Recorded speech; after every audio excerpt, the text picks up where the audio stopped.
with a rock band, right? No, actually. No, okay. There was a rather historic figure who won some shooting championships, a man by the name of Bivens, who was stationed here. But the only time there was a black person who led any troops here was at the beginning of the Spanish-American War, 1890. Those were the only positions where a black person could hold military office or rank. And when the war broke out, everybody jumped on the train. They had a maintenance staff of about 20 people that remained here. And he, by default, his name was William T. Anderson, by the way. He, by default, became the commander of the fort, becoming the first black man in American history to ever command an American military post. Only lasted a couple of months till they found an appropriate white officer to come in and take the position. But it is a little bit of claim to fame that we like to mention. But in that period, in the 70s, it's known as. They call it a 45-70 because it shot a 45 caliber bullet pushed by 70 grains of powder. Right behind this gentleman, you'll see some of the bullets that it fired just short. I would not like to be an infantryman carrying that weapon. It's so bulky. No memories at all? Oh, no memories, no. But you weren't alive in 1885, what's the problem here? Louis Riel was what you call a Métis. He was part of a group of Métis that were descended from the old French fur trappers that used to inhabit the area and Native Americans.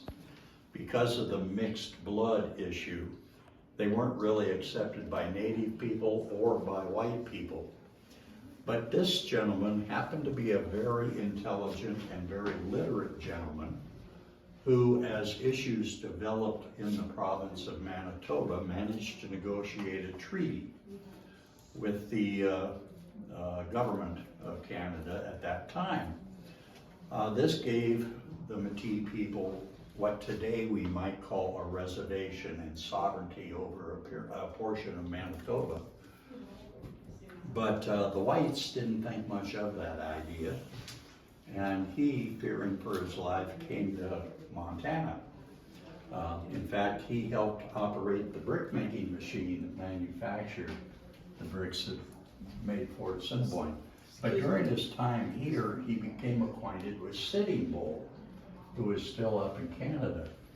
And Sitting Bull wanted to surrender. They were basically up there starving to death. And Sitting Bull was hoping to get some terms. Well, it didn't work out all that well for Sitting Bull, but he came to Colonel Black here at Fort Assinniboine and told him that, hey, they're willing to surrender, but they want terms. Colonel Black said, hey, this is above my pay grade, but if you put it in writing, I can send it up the chain of command. So Riel wrote 3 letters. This is the third of the 3 letters that were eventually sent up the chain of command. The military, in all its wisdom, said unconditional surrender is the only thing we're going to consider. But you can tell by looking at the letters, not only the literacy of Louis Riel, but also the modesty, really, of the issues that Sitting Bull was considering at that time. But that was just the start of the story. Riel went on to become a naturalized American citizen. He became involved in Republican politics, worked diligently to keep alcohol out of the hands of natives, and eventually was a teacher at St. Peter's Mission on Sun River. And that's where this guy comes into play. The year is 1885, and the agreement they had with the Canadian government was beginning to fall apart. So this guy, Gabriel Dumont, who was the leader of the Métis, came down here to recruit Riel. Gabriel was illiterate. He thought they needed somebody educated to negotiate, so he gets Riel to go back to Canada with him to negotiate. Almost immediately, the Riel Rebellion broke out. And that's the interesting part. The Cree natives in Canada joined Riel in the rebellion. They tried to establish their own country up there. Of course, Canada didn't care much for that idea. But Gabriel Dumont managed to establish quite a reputation for himself, defeating the Canadian Army in at least 2 battles. Long story short, he was ultimately defeated at the Battle of Bataille in 1885. Riel was hung by the Canadian government. Many of the Cree natives were arrested, the chiefs anyway, and Gabriel Dumont, as well as many of the Cree and the Métis, escaped into Montana. Dumont was eventually captured near Fort Assinniboine on the Milk River, and he was brought here and put in jail. He was such a celebrity, though, at the time. He was there more for entertainment purposes than anything else. But President Grover Cleveland ordered his release.